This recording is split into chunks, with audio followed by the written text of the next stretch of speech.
Welcome to Psychological Explorations with Dr. Michael Axelman.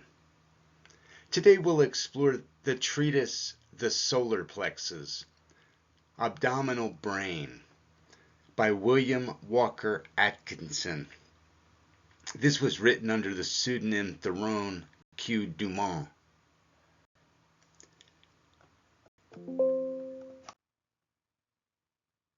We have 4 brains and 3 of those are in our head.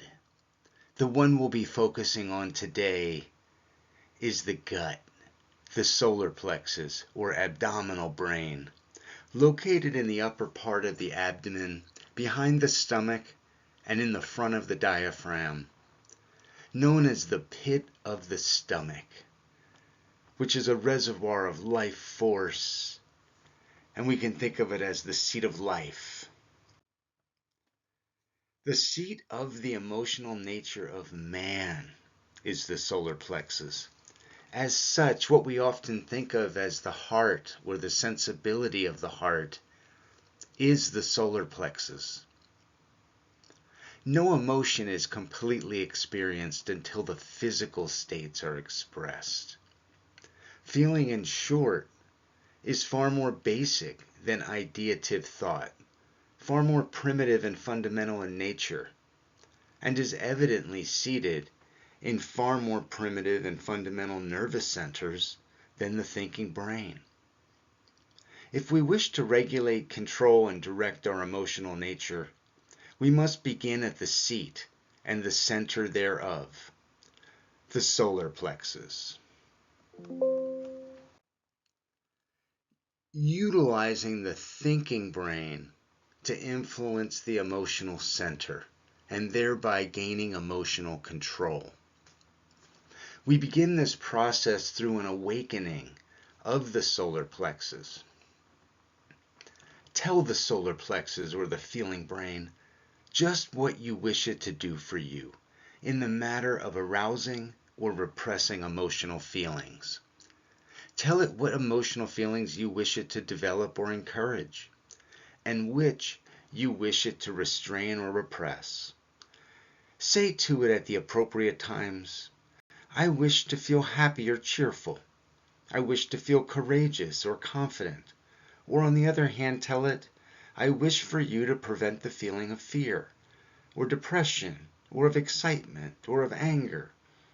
You will find it as a willing helper and a helpful friend. The solar plexus is the great storehouse of nervous energy, or life force of the physical body.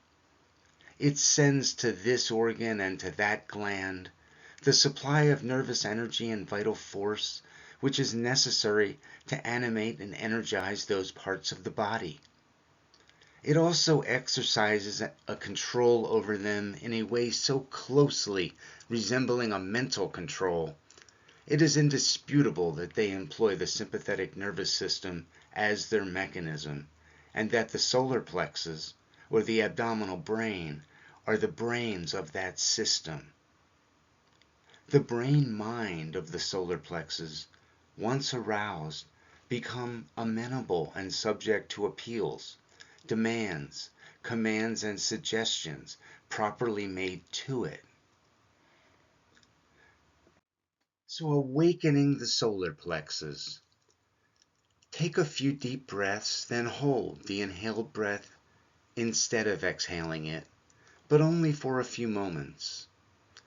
At the moment when, according to the established rhythm, the breath should be exhaled, you must instead, while holding the breath, employ abdominal muscles pressed downward and outward upon the pit of the stomach, and then while exhaling the breath, release the muscles so as to reverse the following motion.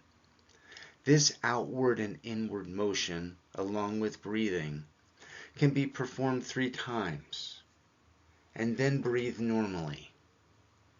Send the mental and verbal message, wake up solar plexus, give me your attention.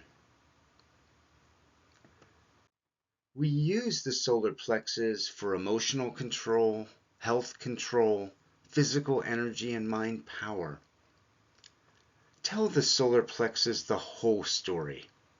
What you wish to accomplish with its help, why you wish to accomplish this, and just what you want it to do for you in this matter. Treat and address it as a friend, a brother, a partner, with you in the enterprise of life.